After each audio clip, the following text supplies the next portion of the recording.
Israel Iran போர் எதிரொலியாக இந்திய பங்குச் சந்தைகள் கடும் சரிவு. சென்செக்ஸ் 1200 புள்ளிகளுக்கு மேல் சரிந்ததால் முதலீட்டாளர்களுக்கு 8 லட்சம் கோடி ரூபாய் இழப்பு.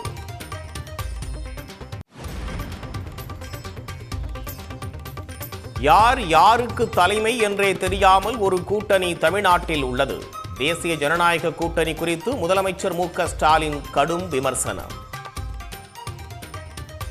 இதை விட பெரிய காமெடியும் நேற்று மேடையில் அவங்க பேசும்போது நடந்துச்சு. என்னன்னா, பழனிசாமி அவர்கள் அதிமுக ஆட்சி அமைக்கும்னு சொல்கிறார்.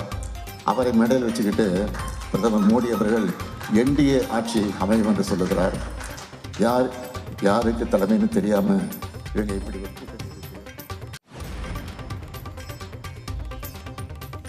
அதிமுக பாஜக தொகுதி பங்கீட்டில் நீடிக்கும் குழப்பம். பியூஷ் கோயலுடனான பேச்சுவார்த்தையில் உடன்பாடு எட்டப்படாததால் எடப்பாடி பழனிசாமி டெல்லி பயணம்.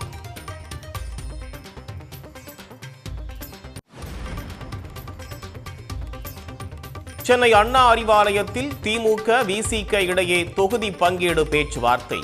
ஆட்சியில் பங்கு குறித்து பேசவில்லை, தொகுதி எண்ணிக்கை குறித்து மட்டுமே பேசியதாக திருமாவளவன் பேட்டி.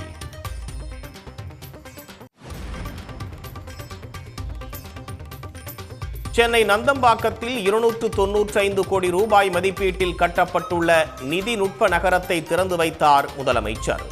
தமிழ்நாட்டின் வளர்ச்சி பயணத்தில் ஒருவரையும் பின்தங்க விடமாட்டோம் என முதலமைச்சர் மு.க. ஸ்டாலின் உறுதி. தங்கம் விலை சவரனுக்கு 920 ரூபாய் குறைந்தது. ஒரு சவரன் 1,25,280 ரூபாய்க்கு விற்பனை.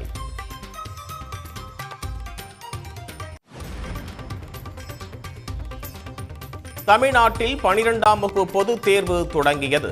3412 மையங்களில் 8,27,000 மாணவர்கள் தேர்வு எழுதுகின்றனர்.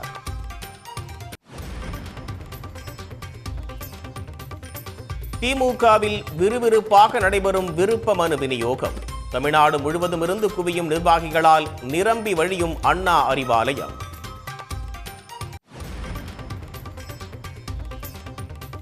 திருச்செந்தூர் முருகன் கோயிலில் விமர்சையாக நடந்த மாசி தேரோட்டம். ஆயிரக்கணக்கான பக்தர்கள் தேரை வடம் பிடித்து இழுத்து வழிபாடு.